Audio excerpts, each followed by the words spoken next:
guys! Good morning! So, andito tayo sa Taktak for our birthday ride. And today, we are gonna do What Do You Do for a Living? Featuring their bikes. Let's go! My sister, of course, what's your name? Good morning, I'm Alu Lopez. Alu! So, Alu, what do you do for a living to afford this bike? I'm an FA, personal alalay of Ira Lopez. Bakit may additional TF ba? FA, oo naman, pag mga exposure, lalo na sa ride na to, meron yan mamaya. Okay, alam nyo ba guys, si Alu nakailang palit na ng bike. And for today, ang gamit niya tri-bike. Pangarap ni Toyo ang tri-bike. Dadalihan akong gamitin to sa ahon. Masyado madali for you. Kayo ang dalawa. Ito, kasi pang race ko talaga siya. So, ginagamit ko talaga siya for training, ahon, flats. So, ito rin yung all Specifically, around triathlon. triathlon, yes. Alright. So now kasama natin si... Glenn, oh. Okay. Sir, pwede bang itanong kung what do you do for a living? Kasi ang ganda ng bike mo. Actually, business.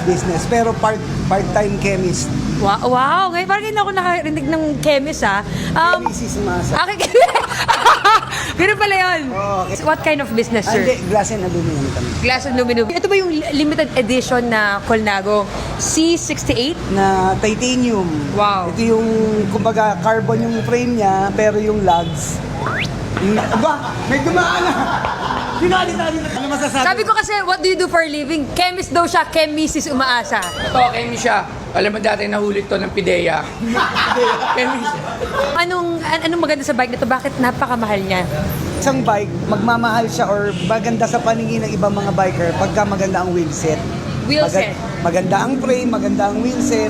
Palitan mo ng wheelset. Doon gumaganda yung isang... So, sinasabi mo, kung mag-upgrade ka, wheelset talaga? Yes, una talaga. Okay. Nice bike. Thank you, Miss. Thank you. Sir, kasama mo si Toyo? Apo. Tumatakas na, nagkokotse pa baba. Bakit ba nagkokotse yan, sir, pababa? Nakakapagod po kasi daw. Nakakapagod o takot umitin? Doon na rin, ma'am.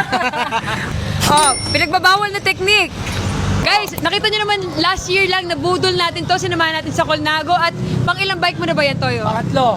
Pangatlong bike. Okay. What do you do for a living to afford this napakamahal na bike? Hindi yan mahal. Ako masipag lang. Ang daming ginagawa nito. Vlogger. Vlogger, businessman, rapper, minsan Viva Max. Hindi naman siya mahal. Basta gusto ko si Colnago. Colnago. Oo, dahil sa Colnago, diyan ko nakilala yung mga friends kong katulad nyo, ba't marami pang iba. Ang importante niyan, hindi yung bike eh. Ang importante yung kung sino yung makasama mo sa ride. Wow! Nag-enjoy ka naman ba sa ride? Oo, nag-enjoy ako sa ride. Dahil sa bike na to, yung mga nakakasama ko, masasaya, nakabuo ng mga friendship, di ba? Yung katulad Wow! nyo, nila Glenn at ni Glenn, marami pang iba. Okay, nag-enjoy doon siya kahit isasakay siya ng sasakyan pababa. Okay, sige. Pauwi nyo na. Takot ka daw umitim, Toyo. Totoo ba yun? Totoo. Totoo yun. Hindi nagsisinungaling. Bye! Thank you!